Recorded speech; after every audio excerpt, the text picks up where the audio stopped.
Hey, so welcome everyone, which at the moment is Yogi Sanjivana and myself, Anthea Alexander. But welcome anyone who might be viewing this video in the future. I hope that it's of benefit for you, I should say. And my name is Anthea Alexander. I mentioned that. A little bit more about me. I work as a wellness coach and I help people with losing weight, gaining weight, maintaining their weight, increasing their energy, and there may be other specific health goals that people have. So I generally work with people one to one and for as long as they're requiring a coach. And I find that work really, really fulfilling. Um, and that's a little bit about me, but I guess a bit more background about these conversations. So, tonight's conversation in our Living Consciously Serious series, Mm. we're going to be talking about courage and more particularly about having the courage to take difficult decisions or challenging decisions in life. And we can discuss a little bit more, and I'm planning to share a little bit more about my life experience so far. And I'm sure that my colleague Sanji, co-host Sanji, will have some wise words, as he always does, from his life experience as well. So, with our conversations, actually lost track of how many conversations we've had, but we have just noted that time is starting to fly past. So, I would say probably maybe six or seven now. Mhm. And the conversations are going really well and providing thought-provoking discussion, non-judgmental. This is designed to be a safe and sacred space for people to Mm. share. So please keep that in mind if you're wanting to join our sessions. It certainly is designed that way and completely like non-judgmental. We're not here to have debates. We're here to discuss things in a positive and productive way. So I'll hand it over to Sanji now to introduce himself and share a little bit more about himself and what he does. Okay, thank you so much, Anthea. So my name is Sanjeev or Sanjeevana. I'm a meditation teacher or coach, and yeah, we do from a lot of holistic practices, which are like going in the categories of even counseling, even there's life coaching involved, no, even therapies, and even all the way up to rebuilding lives as well as suicidal prevention. So, and we do a lot of charity work also, that also from like infant homes all the way up to elders homes and even animal shelters. So we got together and we are very happy like we are able to do this kind of programs. No, these are like mostly like podcast based, and yeah, and so hopefully we are trying to deliver more and more wholesome things on the internet, because there are so many things and some are very cringy, and when you look at them also, and people are also very angry about them, like these various content creators, no, and they are very even in gyms or places like that, no, they try to make their content, and it's very harassing, and they call other people who look at them also like freaks and all, but they are doing some very how to say strange things, no, and they are trying to divert into something like OnlyFans or some other content, no, categories. But we are trying to bring up something that is wholesome to any generation, no, even the youngsters, and to think no more openly, wisely, and to leave an impact that is very wholesome for anybody. So I'm so happy that we got together, and these wonderful people gathering and sharing their wisdom, knowledge, experiences, and open-minded, no, ideas and even suggestions. uh, to the world. Thank you so much for sharing that, Sanji. So I also wanted to give a shout out to Sanji and just let you know that he is involved in a whole range of different conversations like this with a wide range of different speakers who are all fascinating in their own field. So Sanji has been able to attract this group of people that have amazing skills and stories and experiences. So besides our video, our podcast, feel free to have a look on social media for the other offerings that Sanji has. So I haven't had a lot of opportunity to view his other podcasts, but I'm always fascinated, and I'm sure that they're very, very interesting. Oh, thank you. You're very welcome, Sanji. So what we wanted to talk about, and I didn't mention before, it came into my mind, but went right out again. But I wanted to mention that I have a special interest in emotional well-being, and I have worked as an emotional well-being mentor. And that is, I guess, the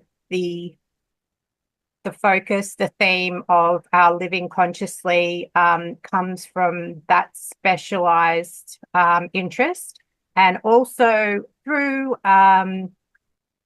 living life in a certain way that I believe that both Sanji and I can provide some thoughts and insights about the different ways that we live our lives and choose to live our lives in a conscious way. So without further ado, let's have a bit of a talk about courage, and we can unpack what we think about courage. So courage for me is about bravery, and it's about really feeling into your heart. And it's actually interesting that I mentioned that, because the word in French for heart is almost similar to courage, like the beginning of courage, it's cœur. So feeling into our heart, being brave, and really sometimes having to dig deep and make decisions that are not the easy decisions. They are going to be, might be even really challenging. We might even have like an internal battle about making the decision. However, by listening to our heart, we can make the right decision for us. We can certainly consult other people as well and get their advice, but we are the only people that can make the best decisions for ourselves. And while I'm speaking about that, I also wanted to share some wisdom that one of my teachers, one of my spiritual teachers, shared with me once. And the wisdom was that it was about listening to your heart.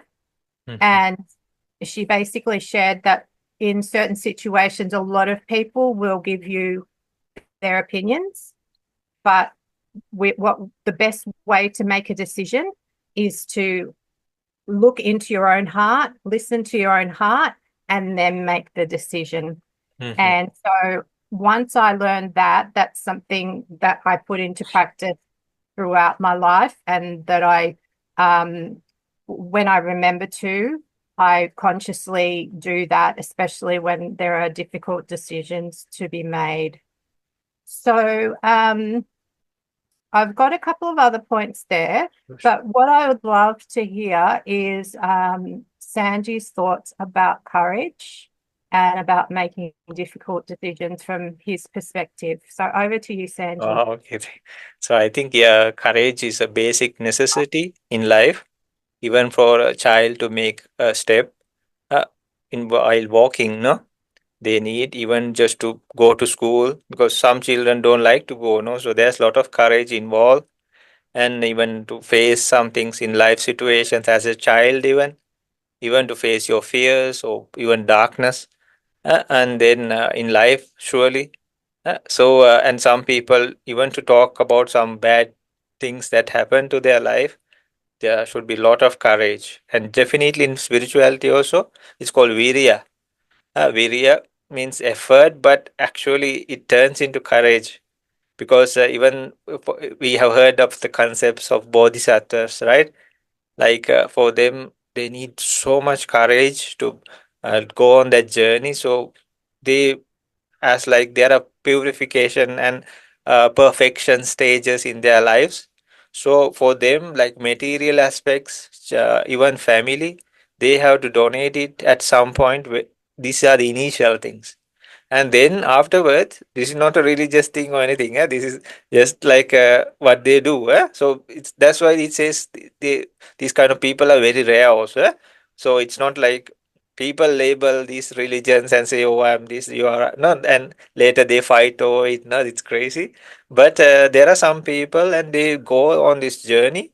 And then the second stage is like you have to do all these donations, like organ donations, blood donations, even sometimes like they would just give like animals or other beings to just eat on them. It's Okay. not our, but they know, and they have to keep their mind also very stable, it seems, at that point. Yes. And the toughest part is like, okay, we can sometimes donate organs and even blood for sure, no? And sometimes you give a kidney, or like some part of your body, and we do it very you know how to say, willingly, right? But Yes. these are for random people or animals or anything, it can happen. And then like tens and thousands of lives you have to just donate. And if you are even teared apart, you just have to wait according to what you are practicing. If you are practicing patience, you have to just keep that patient mind and wait, it seems. So it's super tough. And yeah, like, but that is just one part of it. So I'm just telling this is like a big thing, no? Like if somebody's really trying to go on that path. But even in life, we need so many things, even just to have that next step, because sometimes you are in your comfort zone, or in at least you know what you are standing on, right? Is I always felt like it was like a small island you are on, and then suddenly when you have a look, it was like a vast ocean you don't have a clue of, right? And then you don't even see like a far island somewhere you can at least struggle and like swim, no? But actually there is more than, and I'll tell you a funny story later on, like about this. Yeah, so I think, yeah, courage is a necessity in life, and we can talk in many aspects, and even in worldly life or spiritual lives, even for enlightenment and all these things. So whatever we are doing, choices we make, because sometimes the world might ridicule you for what you did, or the inventors, they you hear like they were laughing at them, no?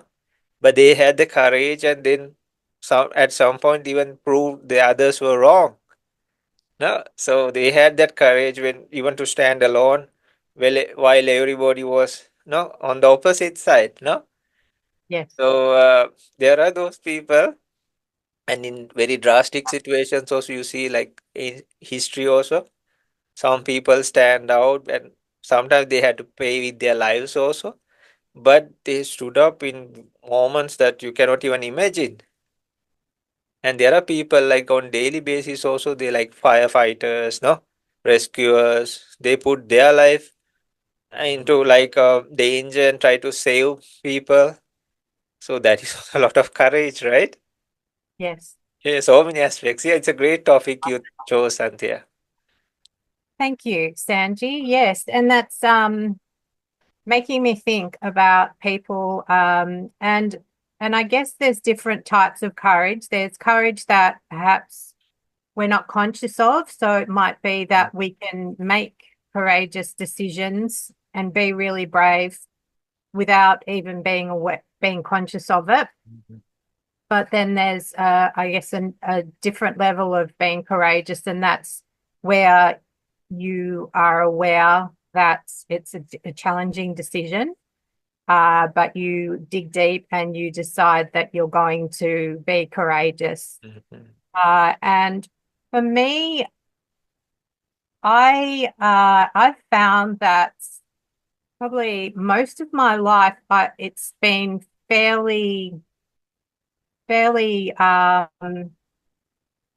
I think I'm quite a brave person and I'm quite a courageous person. My parents were both very courageous people, very Mm, brave. My mother was a nurse, a midwife, and she basically devoted her life to caring for other people. And she mm, always had space to care for friends. So she would spend her whole week nursing and delivering mm, babies. And then when she came home, she would be on the phone and people would be ringing her up for advice and she would be mm, helping other mm, people, her children. Amazing woman. And my dad actually came over to Australia from Slovenia in Europe. mm, And he came over for a holiday to visit his sister. And he met my mother at a dance mm, mm. and he basically saw her. It was love at first sight, and he Oh. said, "Okay, stay in Australia. She's the woman I want to marry," Uh-huh. and stayed in Australia for the rest of his life Right. and had three children and built his life here. So both of my parents were quite courageous. Now I forgot what I was talking about. No, no, no, it's okay. Yeah, That's no, it's okay. okay. So, yes, that's what I was talking about. As I grow older and my life situation has changed, I find it's a bit more challenging to be courageous. I don't know whether that's because of age. I don't know that whether that's because I live by myself now and I don't Mhm, feel like I have support for sure. I have mhm, really good friends, but I don't have perhaps the support network, the close support network that I had in mhm, throughout my life at different times. So it's an interesting thing to think about. And perhaps it's different life stages. It's perhaps when we're younger, it's easier to be more courageous because we we experience risk taking because we're pushing boundaries and we're mhm. learning about life. So maybe it's a bit easier. I don't know. What are your thoughts about that, Sanji? Oh, I think, I think there's like sometimes there's like a bit of ignorance also involved, but Yes. some children are very brave and they stand up and they even support families, no, and in situations of difficulty or even abuse, they stand up and very brave, no, some Yes. children. But some like yeah, they put their self into test, and some would even like do some things that are even harmful, right?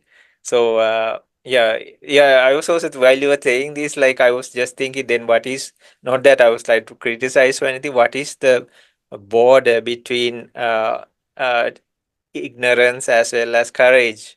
Because somebody can do out of ignorance also, no.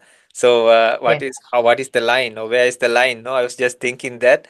So Mm. because somebody could just joke with friends or get drunk and jump off of a bridge, Yeah. or like some people just jump off stairs, or like somebody pushes somebody, no. Yes. And so like it can happen, or drive very fast, no. So some are like, yeah, but there are instances like people are very courageous, even like to explore things, and this also you need a lot of, you want to climb mountains, right? Or you want to go to the icy peaks of places where you know there can be dangers, but still you want to go. So young times are very good, I think, like because you have a lot of energy, you know. But as we grow elderly, like I think like more wisdom and experience come in, and so I think like then the ignorance part reduces, hopefully, and then more of the experience, even by learning the hard way, and then that keeps them strong, no, like even in when many things are happening, sometimes you see like some elderly people, even when things are happening, they don't panic, or like they, because they have sometimes faced it many times in their life. And then even when the youngsters or the other people, they say, hold on, no, like, and even it can panic can happen in a small scenario. Even no somebody eating something and it gets stuck, and everybody's panicking, and maybe somebody who's experienced, they can just do some no menu or something. Yes. And yeah, yeah, but definitely like I just see like a bit of two sides also there. Hmm. But as you say, like as more experience comes in, and your mind also gets more strong, and okay, like this really works, no? And yeah, that also helps, right? Yeah, sure, sure. Uh, so what I also wanted to talk about a little bit is like starting over in life. So sometimes things happen and we think that, as Stanji was mentioning before, like we feel like we've got a bit of a foundation. So we've got our little island and we know where we're standing, but then all of a sudden, like if they say in English, the rug is pulled from under your feet. So Uh-huh. it would happen if like a close family member dies, Mhm. or if you become very unwell, or could be a whole range of different things. So, and then I'm really grateful that you mentioned about comfort zones before, because I think that's a big one in life. Mhm. So, we might be faced with a situation where we are basically needing to start over in life. So, an example that I can give is that when I was 34, I was in a job that was very high pressure. I was experiencing a lot of anxiety. I was pushing myself way too hard. I wasn't sleeping properly. And I didn't quite know what was going on, but I knew that Mhm. something wasn't right. And out of that experience, I basically became very unwell with chronic nerve pain, which I still Mhm. have today.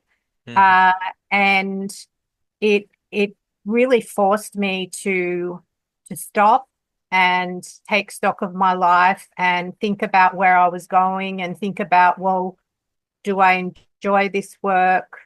I think that also with social conditioning, we often get into situations where we go to school, we complete our education, we get a job or a career in an area, but it may not be what we're passionate about. It may not be what we're meant to be doing. So sometimes I believe in God. So I think God says, stop.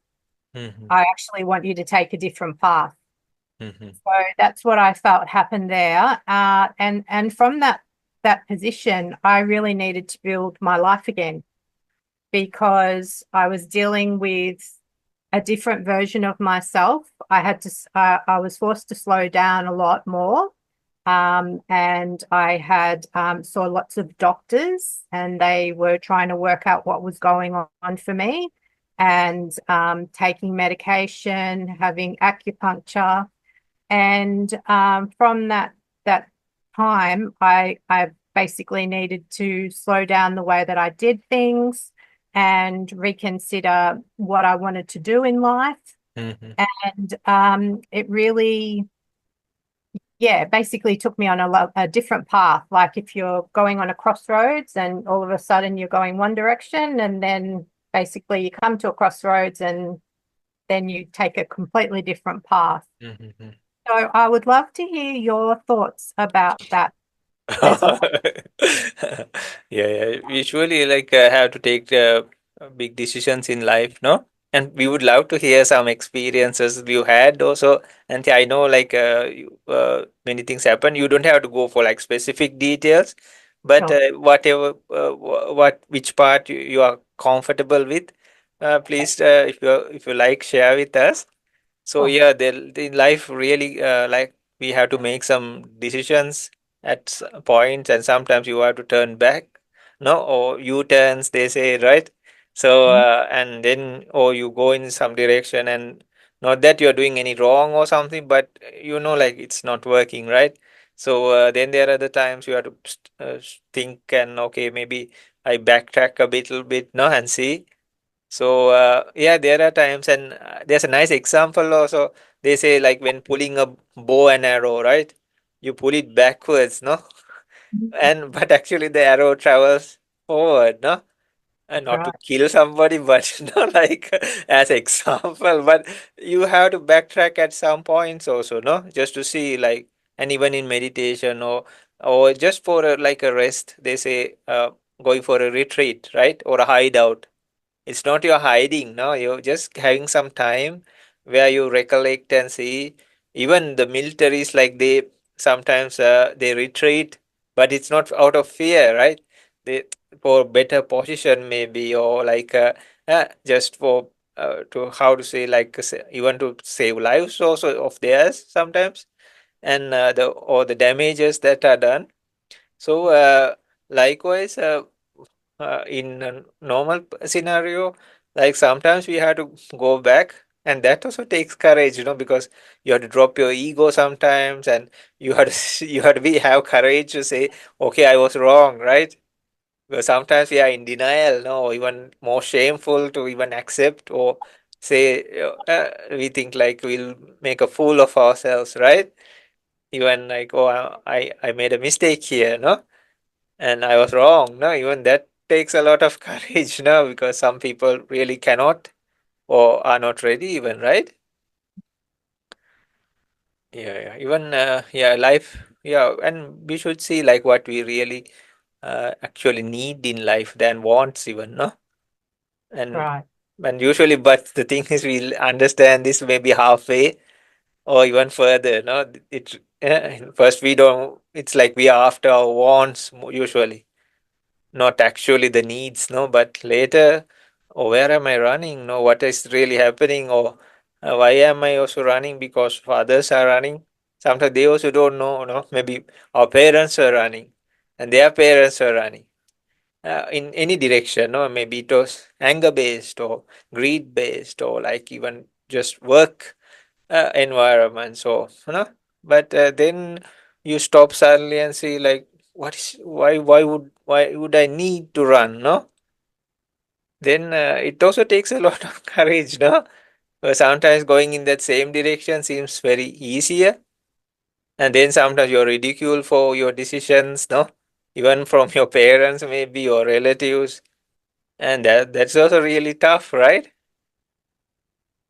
Yeah, definitely, because our parents and families and relatives can have expectations of us, Mm, and it could be to do with their own unfulfilled expectations. there So is they're right. wanting, Uh-huh.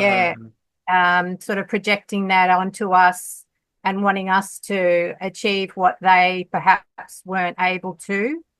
So, and I also want to say and share that the pressure of society, I feel that uh, there can be a lot of pressure on us to Mm, conform and to be like everybody else. mhm, mhm, However, I think it takes a certain type of courage to step away from the crowd and mhm, say to yourself and to say to other people, and it doesn't have to be something that you verbally say, but to show that you're willing to take a different path and you're mhm, willing to be different.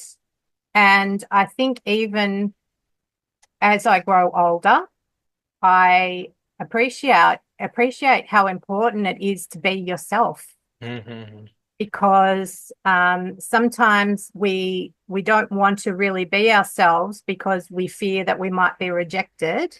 mhm, And that's a valid fear because we want to belong and we have a need for love and connection as human beings. So we don't want to be rejected. However, so we might be fearful about showing who we really are. mhm, And I feel that as I get older, um, it doesn't mean that we have to run away and start a farm and, give up everything that we have, all our material possessions, or It just might mean that we have the courage to follow our path. So for me, an example of that is these weekly events.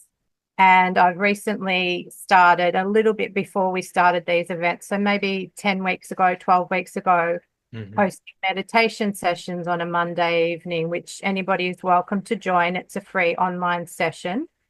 So just taking those steps along your own path.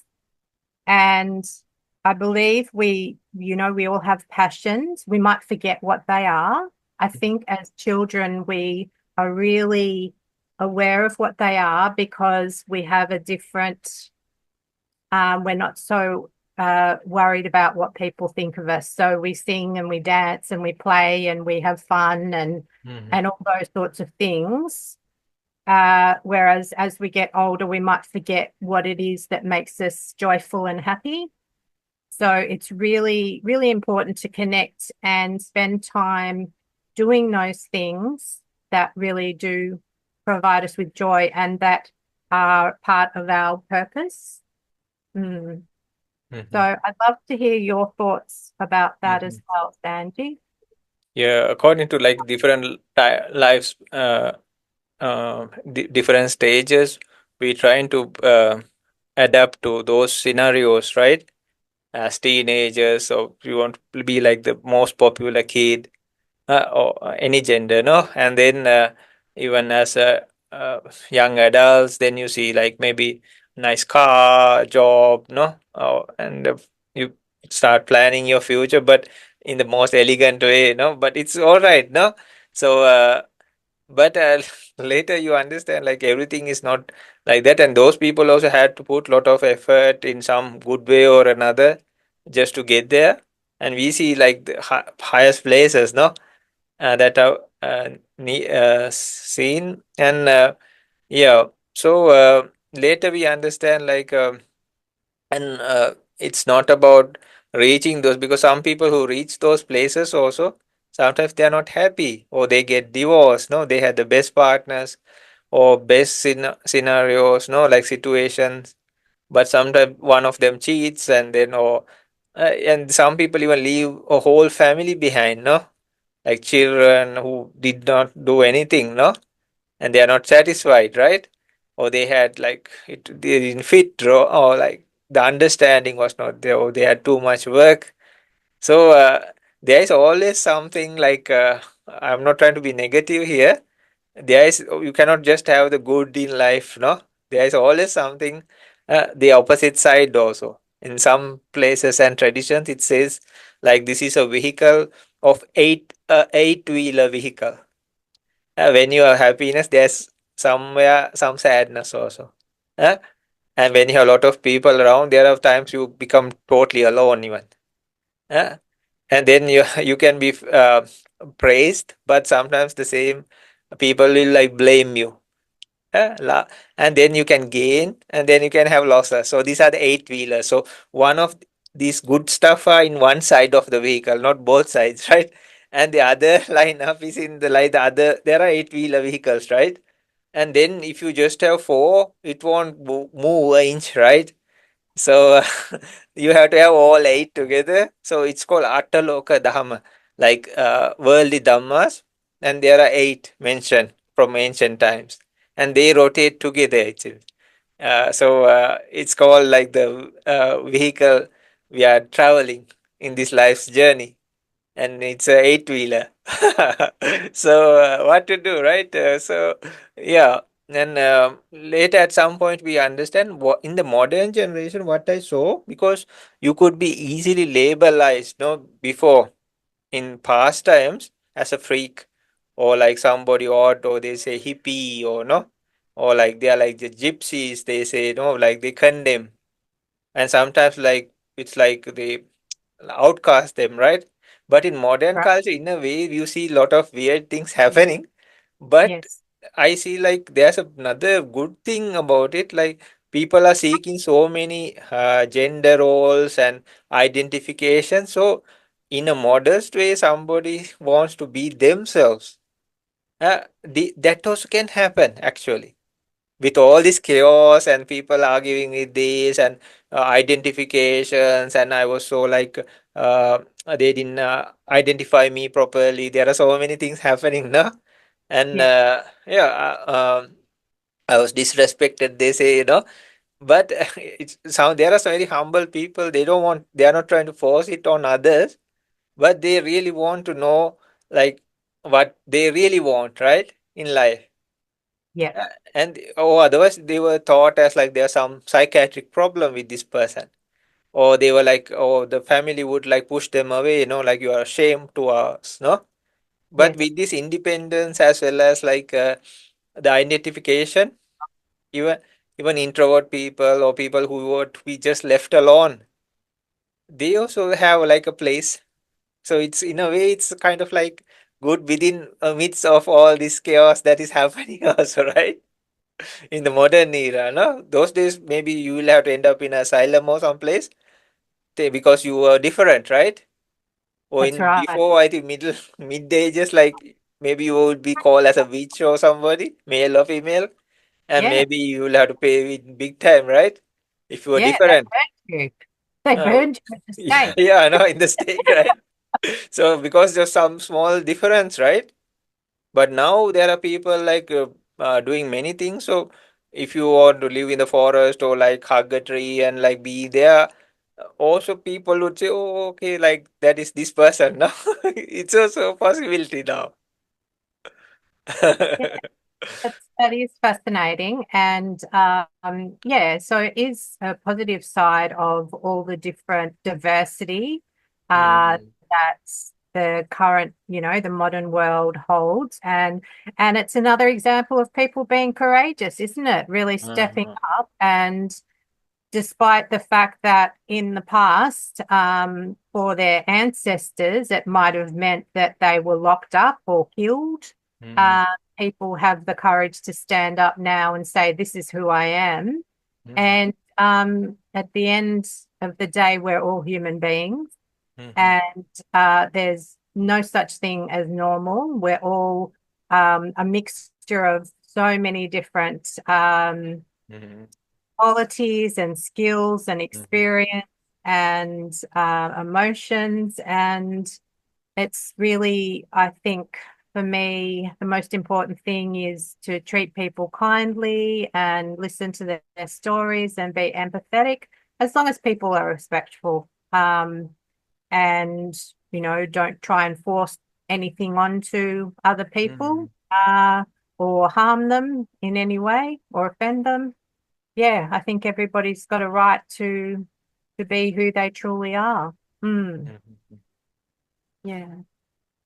I also wanted to mention about faith and the role that faith plays in making courageous decisions.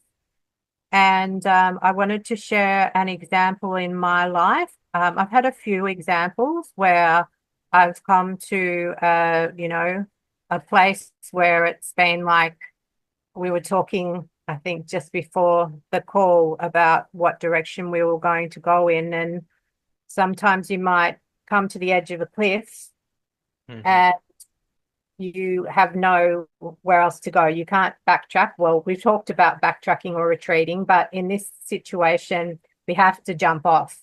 mhm, But what happens is if you jump off with faith, it doesn't mean that you're going to crash on the rocks. You might land in the water and swim, mhm, or you might a bird, like a huge bird, might come swoop by and pick you up, mhm. and you might not even hit the ground at all. So it's and another, yeah, saying that we have in English is a leap of faith. It's like taking that leap and Mhm, having faith that things will turn out. And an example I can give is that I've mentioned in some of our other conversations is that in 2013, I was exploring different religions and spirituality, and I was exploring Islam. And basically, my husband at the time, had cancer and he survived his cancer treatment. He was doing well, but as a result of the treatment and the experience, he developed depression and committed suicide. And when I heard that he had the news that he committed suicide, I just felt like my heart was shattered into 1,000 pieces. And so I was encouraged by my friend to explore more about Islam because he felt that that would bring some peace to my heart. So I went to our local mosque and I spoke with the imam and he said, you know, come whenever you want to. This is your home now as well. And I spoke with some of the ladies there because I was making up my mind about whether I felt that I could actually convert to a different faith and to this faith. And if I wanted to do it, I wanted to do it properly. Mhm. So I was talking with them about the as practical aspects, spiritual aspects, and then I attended a class with some of the younger kids because I was learning like a younger kid. Mhm. And the teacher said to me after the class, um, how do you feel about converting to Islam? And I said, well, I've decided I want to, but I'm waiting for my life to get better and to be peaceful before I do the convert to Islam. And she said to me, well, we actually see things a bit differently. We see and we teach that if you take the steps towards God, your life will get better. Mhm. And I said to her, well, let's do it. So there were witnesses in the room, and I testified that I believed in one God and that Muhammad is his prophet, peace be upon him. And basically, I became a Muslim person, and it was like jumping off a cliff. And Mhm. it was like a completely new life for me. Mhm. And it involved a lot of learning. And it involved some interesting reactions from friends and family because I think they were a little bit frightened for me. Mhm. But it's been an amazing learning journey for the past 11 years or so. And it definitely has brought a lot of peace to my heart. Mhm. And I find it's a very peaceful lifestyle for me. So Mhm. that's an example of, yeah, taking that leap of faith, the jumping off the cliff, seeing where you land, and things can happen that you could never, that can be better than Mhm. you ever imagined. Hmm. Yeah, there are even victims like who had jumped off some place in a, but they survived, no? So yeah, there are, and they were some other like they go through some injuries, but their life was saved. There's a nice story, Anthea. If we have time, we'll. Okay. So there was this ancient time. There was this story. Usually, most of them are true stories, and it's been coming on a lineage from like memory note passed down. And Yes. there was this person, but they say like he was not. He was bit abnormal, no, his features and all, and the height also was very short. And so, but he had a beautiful lady, no, and as his wife, and they were usually they were traveling, no, on foot those days.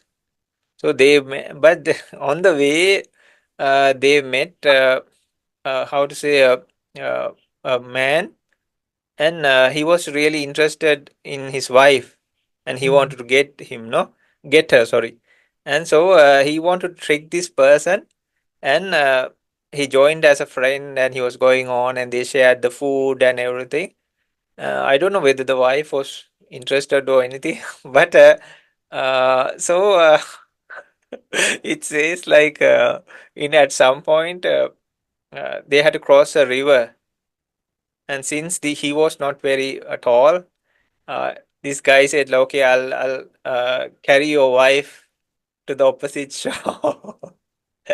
And so what he did was he put the wife on his shoulders to show like he's a great person, and this person saw like and he uh, the water was like almost up to his uh, shoulder area, no, and he was like a great hero. He was trying to take and impress the wife and maybe like go with her, no, and Yeah.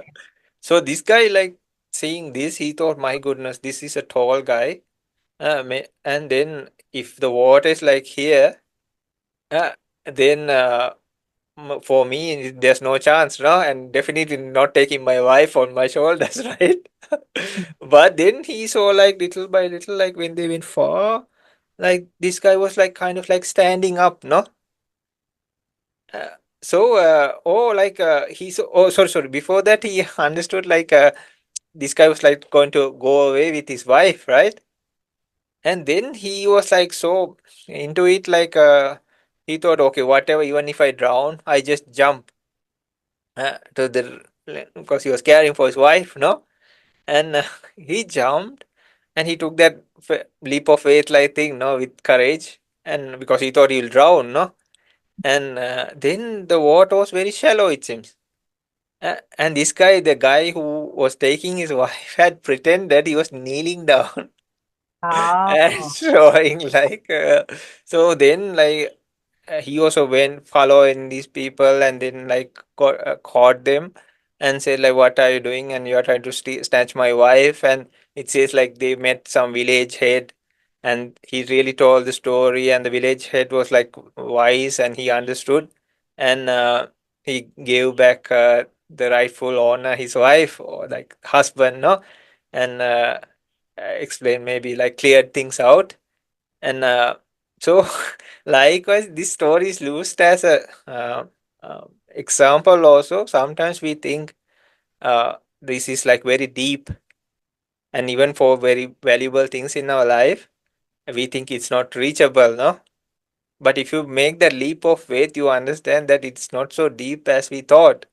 And the mind also, or other people, can be very deceptive sometimes. They can say, oh, like it's not, you cannot do this, no? Or like even the mind itself sometimes acts as such, no? So then when your courage and everything comes, you just want to take that chance. And when like this person jumps, and then it was not like so deep as he thought, and the other person was pretenders, no, he was Mm. pretending, no. And so likewise in life also sometimes we see these kind of scenarios. And but if it, like you said, take the leap of faith, like according to anything, no, it can be like religious wise, believe in god, or like your professional wisdom, no, or anything. Or just like they are like how to say, like a daredevil, no? Like you just say like, okay, I take this and see whatever was, no, you can, it cannot be the end of the world, no, so I just try it and see. And Mm. usually, like you said, it works, right, Yeah. most of the time. Yeah. And it doesn't have to be a huge leap either. It can be small, consistent steps. And Uh-huh. I guess a leap of faith is, yeah, it's a really big, big leap, but more consistent steps, I think, in the direction of your goals and dreams. Mhm. I've heard that advice, and I feel that that's like a great way to make sure that that you do take steps, because it can be we can, if we're faced with fear, sometimes we freeze and we don't want to do anything at all, because Mhm. as you said, we think that we can't achieve something. People are around us are not quite being clear or truthful about what Mhm. the situation is. But if we just take, daily steps, maybe it's like, for example, meditation, that we start meditating for 5 minutes a day, and we Mhm. do that for 3 days. And then we start meditating for 10 minutes a day, and we do that for another 3 days. And then gradually, we can meditate for longer, and we can improve our skills. Before we know it, we can do things in a better way. And it's like with anything, any skills really. Practice, with practice we improve, like riding a bike. Mhm. First of all, might have your parents or a brother or Mhm. sister helping you with the handlebars, or you might have your little training wheels on it. Mhm. And then slowly, you can ride the bike by yourself. So, mm. Yeah. And I saw, and there were like some people in the like the middle age stages, no, or when they just are about to retire. Some people come for sessions also, and Okay. some people like feel very stressed because they don't know, because they have been doing it for like maybe 2 or 3 decades, and then suddenly then they have to stop something. Then it's like very like a big void or like a space. They have to think it over, and some people have been working, and they think like, okay, I'm so tired, and this is not for me, no. But sometimes it is not the case, but sometimes it's the case, no. And but or sometimes they have little children and all, and then you cannot make drastic changes suddenly, Yeah. or they have passion for arts and something like that, and there are people and they don't know what decision should I make. Yeah. So some people even like, should I move to some country? Like there were people who came to sessions, like they just asked like, should I move? What do you think?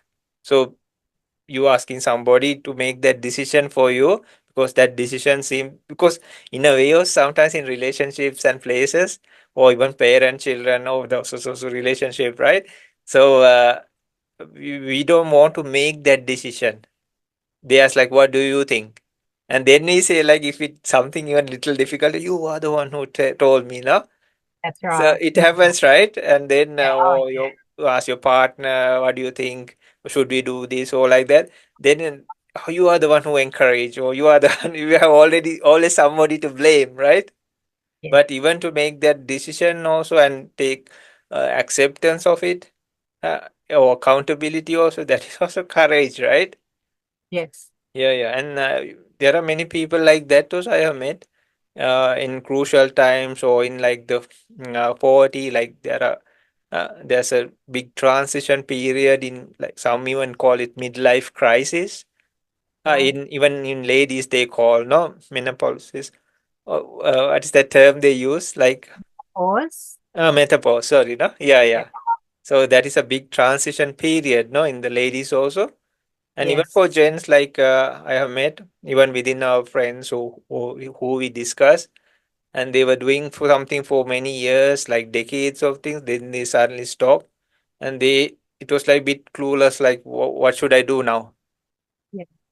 And even to start something, or even just to relax, like you have to tell them, why don't you relax now? You have been working so long, and your children or grandchildren now, so now they're, and they are also quite big now.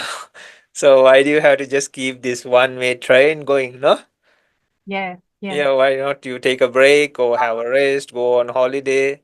But Mm. the system, or what their program is not ready for that. Yeah, it's for them it's like a train wreck, no? And yes, if it topple from the rails, no? Yes. Yeah, it's you meet different people and what they're talking, no? Yeah. Yeah. Yeah.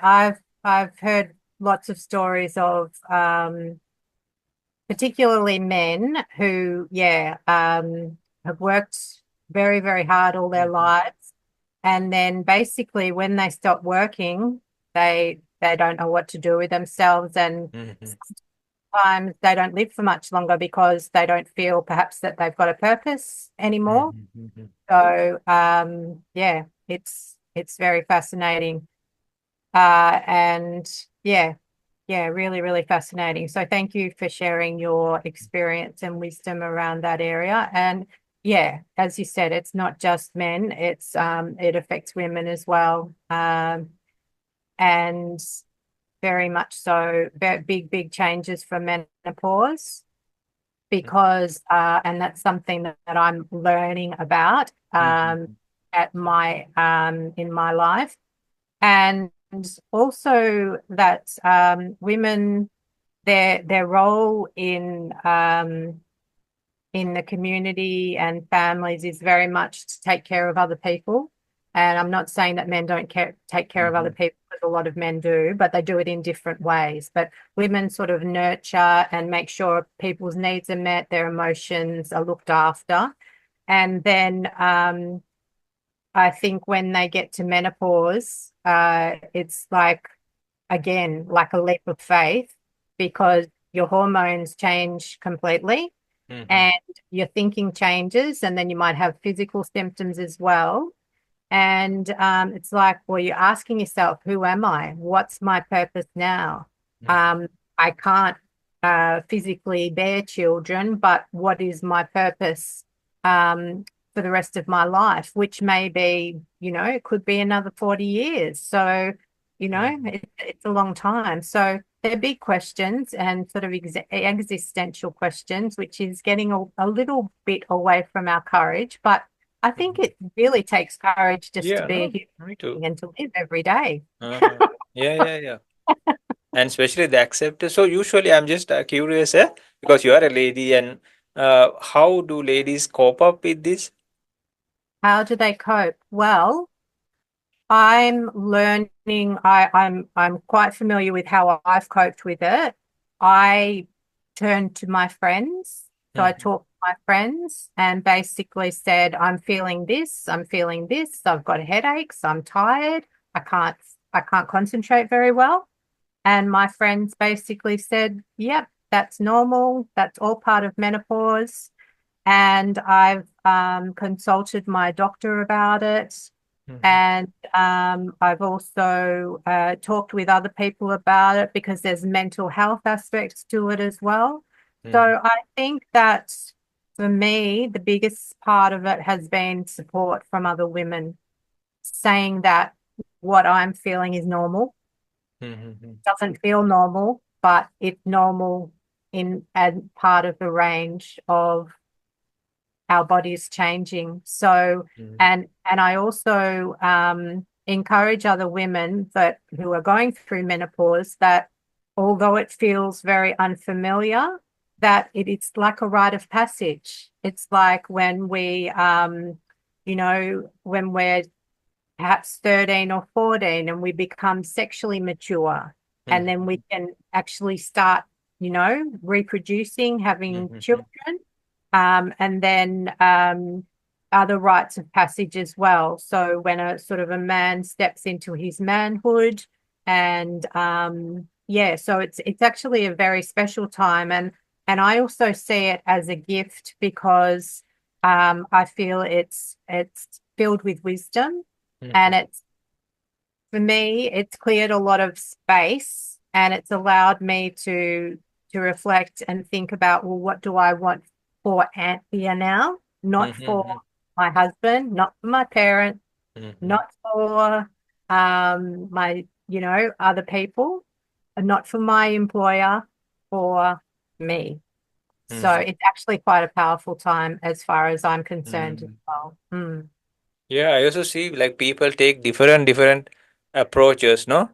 Yeah, Like some people take a very drastic way, they call it naughty 40, and they do like kind of strange stuff, right? You cannot even imagine. No? Like some even what they didn't do in teenage times, they start doing, and yeah, they call it a naughty 40 in both genders, no?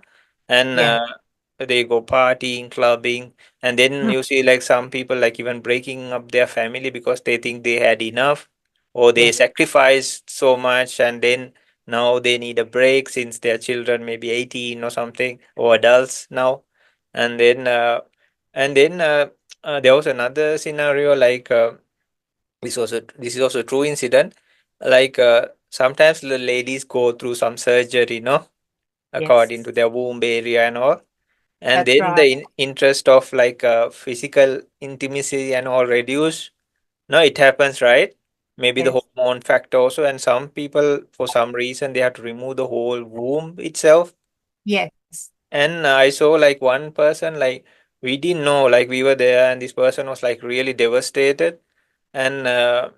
And he said like my family is not treating me well, my children are not, and he even took some poison, but actually not to die, just to like but everybody thought he'll die. He had actually taken it, but it yeah, was not, luckily not a big dosage of yeah. the stuff he had taken, and he seemed miserable, no. And then we just digged into his situation, and we asked the children because they were big, no, and some were married even, and then we Okay, ask like what's really going on, no? And you get familiar and you try to work with them. And then they said like this happened after my mom's surgery. We asked like what surgery? oh, she had something internally and they had to remove the whole womb, they said, for some reason, no? Yeah. And then, like, we understood, oh, there's a behind story to it. So then we just backtracked and asked, yes, like they were very close, and you see them hugging all the time, and like even we saw from small days, but suddenly like everything changed. Then my father also starts changing. So there are those instances, and the father, he was a very good person, not alcoholic or anything like abuse or anything. But soon Yeah. as the wife changed and she didn't have that kind of feelings because maybe the inner structure changed or her age or no, something like that, or the hormones or anything, and then he could not bear it. No, so these things also happen. Sure. So he actually, luckily, I think he didn't take that to maybe just to make it like a scare or Yeah. but if he had really taken a big dosage, but we helped to take him to the hospital and things also. It was late in the night also, and Yeah. but he survived. Uh, but what if he had taken a bigger dosage of that? No, like the toxins he took. So later it started adjusting, but not to like I think uh, the previous time when they were.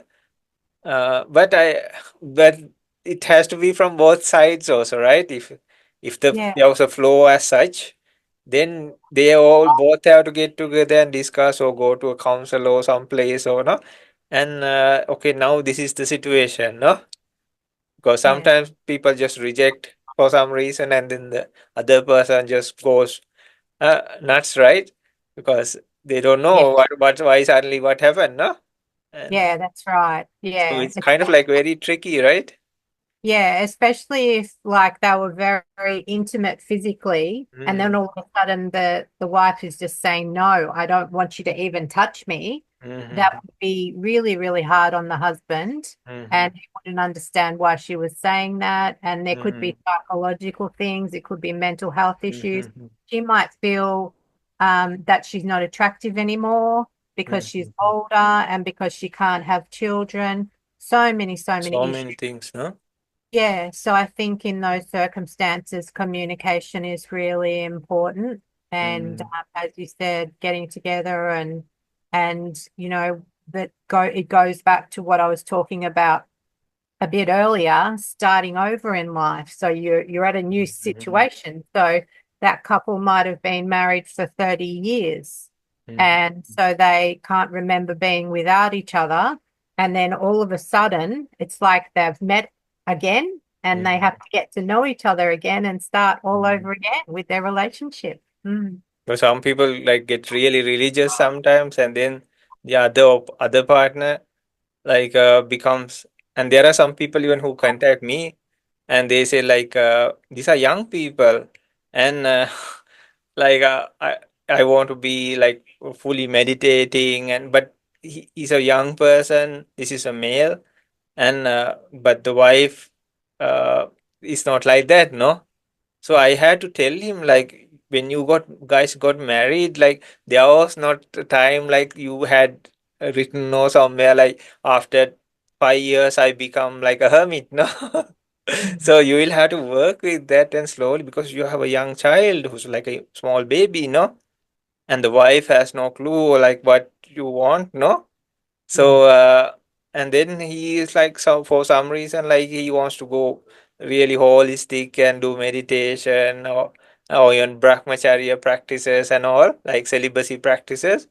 Yeah. But the wife like because when you first met there was no deal like that, right? Oh, So how can you expect? So you have to explain to them like hold your horses at least for now, and yeah.